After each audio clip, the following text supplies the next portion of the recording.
Rahoviana ihany vao mba hivaty olako ty. Rahoviana ihany vao mba hiova ny fiainako. Fa manina no tsy mbola tonga ihany le vady tokony atolotr'Andriamanitra ahy. Fa manina no ela be Andriamanitra manao izany. Andriamanitra tsy mba tahary izany, fa ara-potoana foana. Tadio fa rehefa ren'i Jesosy fa narary Lazarosy dia tsy maika izy, fa niandry ny nahafatesany mihitsy, izay vao nanantona ny toerana nisy azy. Ka rehefa tonga tany amin'ny fandevenana izy dia nieritreritra daholo ny olona hoe efa tara loatra izy. Fa Jesosy nahafantatra hoe ara-potoana tanteraka izy, satria raha nositrahan'i Jesosy tamin'izy mbola narary fotsiny Lazarosy dia nijanona ho fahagagana tsotra ihany iny.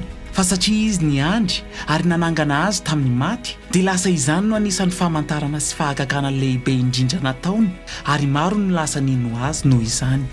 Fantaro fa miasa amin'ny olonanao io manokana Andriamanitra.